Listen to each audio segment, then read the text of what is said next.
Senhora Presidente da Assembleia Geral, Ana Helena Barbuch, senhor Secretário-Geral Antônio Gutierrez, caros chefes de Estado e de governos, representantes dos Estados-membros aqui reunidos. Este deveria ser um momento de celebração das Nações Unidas. Criada no fim da guerra, a ONU simboliza a expressão mais elevada da aspiração pela paz e pela prosperidade. Hoje, contudo, os ideais que inspiraram os seus fundadores em São Francisco estão ameaçados como nunca estiveram em toda a sua história. O multilateralismo está diante de nova encruzilhada. A autoridade desta organização está em xeque. Assistimos à consolidação de uma desordem internacional marcada por seguidas concessões à política do poder. Atentados à soberania, sanções arbitrárias e intervenções unilaterais estão se tornando regra. Existe um evidente paralelo entre a crise do multilateralismo e o enfraquecimento da democracia. O autoritarismo se fortalece quando nos omitimos frente à arbitrariedade.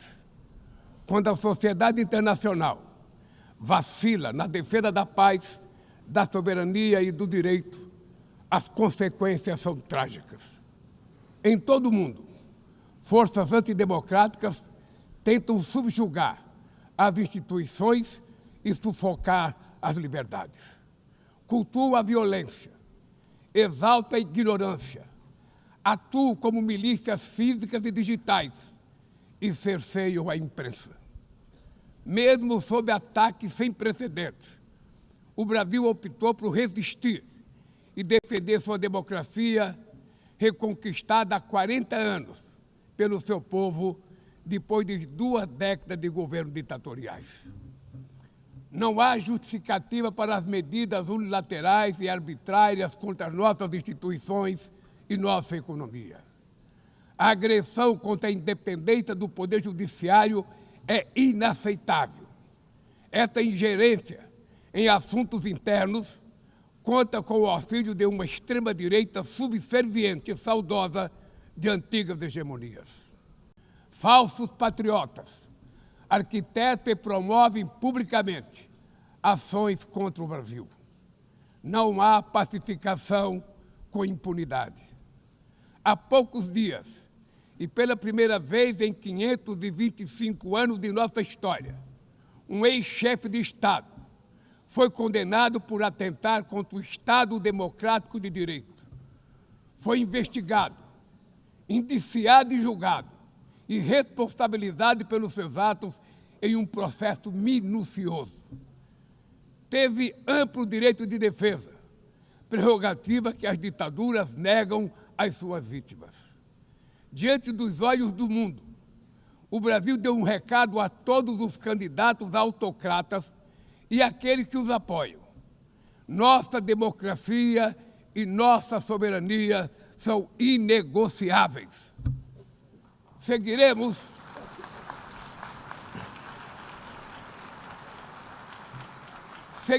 como nação independente e como povo livre de qualquer tipo de tutela. Democracias sólidas vão além do ritual eleitoral. Seu vigor pressupõe a redução das desigualdades, a garantia dos direitos mais elementares, a alimentação, a segurança, o trabalho, a moradia, a educação e a saúde. A democracia falha quando as mulheres ganham menos que os homens ou morrem pelas mãos de parceiros e familiares. Ela perde quando fecha suas portas e culpa migrantes pelas mazelas do mundo. A pobreza é tão inimiga da democracia quanto o extremismo. Por isso, foi com orgulho que recebemos da FAO a confirmação de que o Brasil voltou a sair do mapa da fome este ano de 2025. Mas no mundo, ainda há 670 milhões de pessoas famintas e cerca de 2 bilhões e 300 milhões enfrentam insegurança alimentar. A única guerra que todos podem sair vencedores é a que travamos contra a fome e a pobreza. Esse é o objetivo da Aliança Global que lançamos no G20 e que já conta com o apoio de 103 países.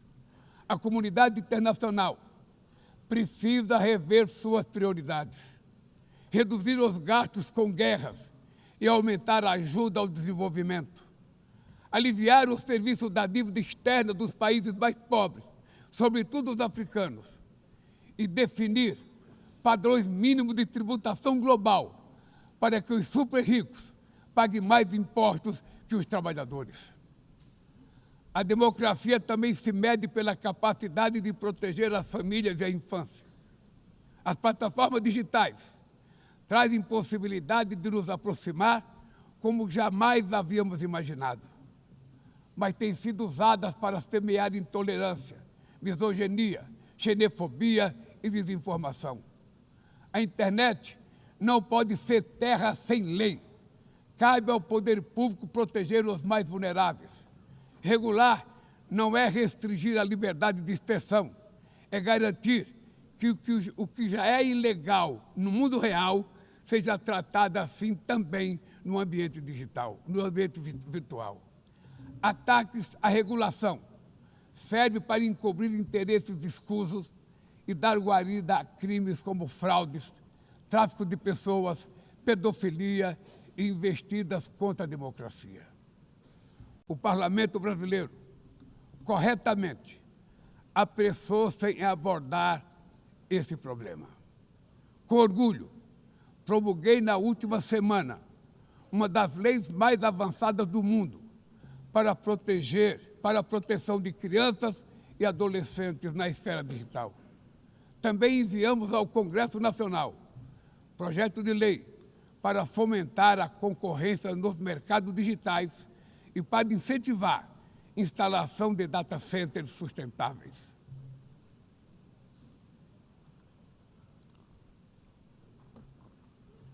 Para mitigar os riscos da inteligência artificial, apostamos na construção de uma governança multilateral em linha com o Pacto Digital Global aprovado neste plenário o ano passado.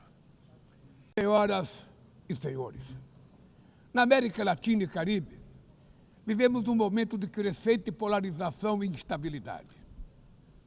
Manter a região como zona de paz sempre foi e é a nossa prioridade.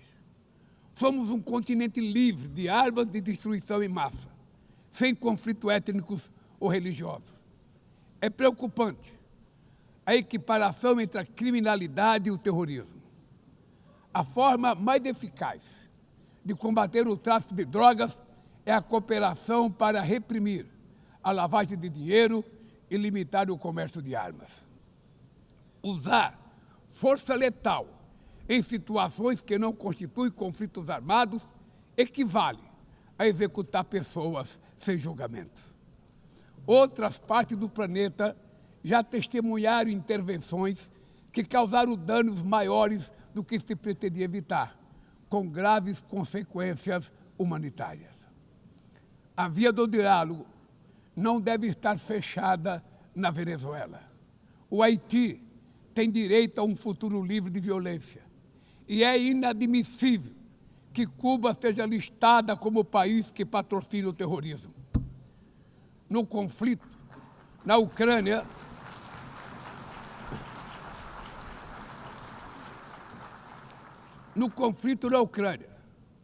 todos já sabemos que não haverá solução militar. O recente encontro no Alasca despertou a esperança de uma saída negociada. É preciso pavimentar caminhos para uma solução realista.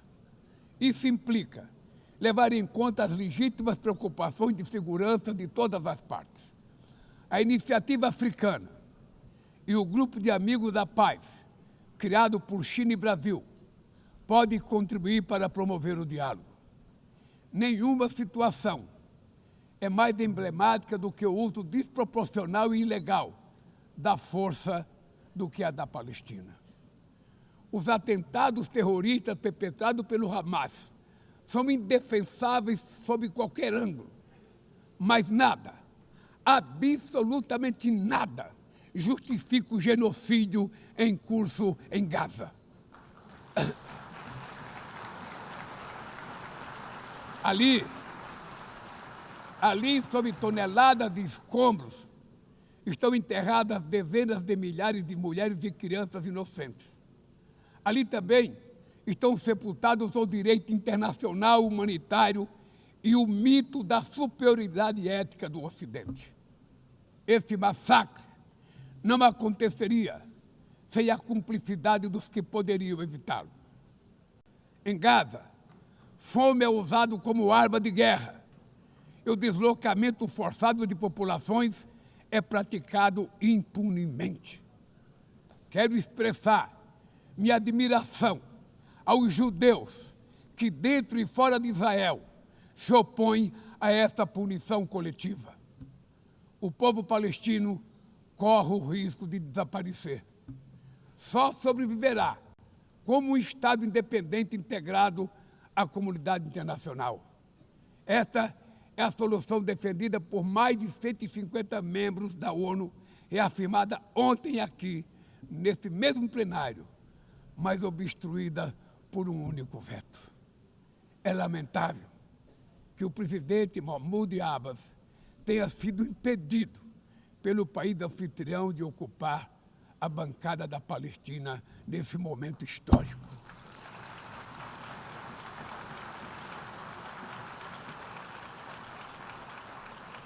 O alastramento desse conflito para o Líbano, para a Síria e o Irã e o Catar fomenta a escalada armamentista sem precedentes. Senhoras presidentas, bombas e armas nucleares não vão nos proteger da crise climática. O ano de 2024 foi o mais quente já registrado. A COP30 em Belém, no Brasil, será a COP da verdade. Será o momento de os líderes mundiais provarem a seriedade de seu compromisso com o planeta. Sem ter o quadro completo das contribuições nacionalmente determinadas, as chamadas NDCs, caminharemos de olhos vendados para um verdadeiro abismo. O Brasil se comprometeu a reduzir entre 59% e 67% suas emissões, abrangendo todos os gases de efeito estufa em todos os setores da economia. Nações em desenvolvimento enfrentam a mudança do clima ao mesmo tempo que lutam contra outros desafios. Enquanto isso, países ricos usufruem de padrão de vida obtido às custas de 200 anos de emissões de gases. Exigir maior ambição e maior acesso a recursos e tecnologias não é uma questão de caridade, é apenas uma questão de justiça. A corrida por minerais críticos essenciais para a transição energética não pode reproduzir a lógica predatória que marcou os últimos séculos. Em Belém, o mundo vai conhecer a realidade da Amazônia. O Brasil já reduziu pela metade o desmatamento na região nos 2 últimos anos. Erradicá-lo requer garantia, condições dignas de vida para seus milhões de habitantes. Fomentar o desenvolvimento sustentável é o objetivo do Fundo Florestas Tropicais para Sempre, que o Brasil pretende lançar para remunerar os países que mantêm suas florestas em pé. É chegado o momento de passar da fase da negociação para a etapa da implementação. O mundo deve muito ao regime criado pela Convenção do Clima, mas é necessário trazer o combate à mudança do clima para o coração da ONU, para que ela tenha a atenção que merece. Um conselho vinculado à Assembleia Geral, com força e legitimidade para monitorar compromissos, dará coerência à ação climática. Trata-se de um passo fundamental na direção de uma reforma mais abrangente da organização, que contemple também um Conselho de Segurança ampliado nas duas categorias de seus membros. Poucas áreas retrocederam tanto como o sistema multilateral de comércio.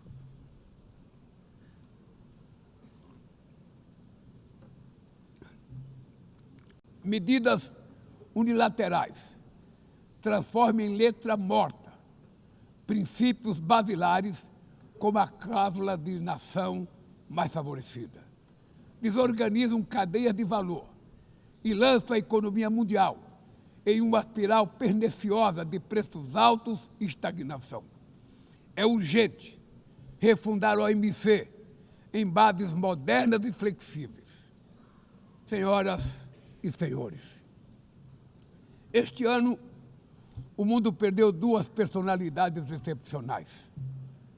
O ex-presidente do Uruguai, Pepe Mujica, e o nosso querido Papa Francisco. Ambos encarnaram como ninguém os melhores valores humanistas. Suas vidas se entrelaçaram com as 8 décadas de existência da ONU. Se ainda estivesse entre nós, provavelmente usariam esta tribuna para lembrar que o autoritarismo, a degradação ambiental e a desigualdade não são inexoráveis, que os únicos derrotados são os que cruzam os braços resignados, que podemos vencer os falsos profetas de oligarcas que exploram o medo e monetizam o ódio, e que o amanhã é feito de escolhas diárias e é preciso coragem de agir para transformá-lo. No futuro que o Brasil vislumbra, não há espaço para a reedição de rivalidades ideológicas ou esfera de influência. A confrontação é inevitável. Precisamos de lideranças com clareza de visão, que entendam que a ordem internacional não é um jogo de soma zero. O século XXI será cada vez mais multipolar. Para se manter pacífico, não pode deixar de ser multilateral. O Brasil confere crescente importância à União Europeia, à União Africana, à ASEAN, à CELAC, aos BRICS e ao G20. A voz do Sul global deve ser respeitada e ouvida. A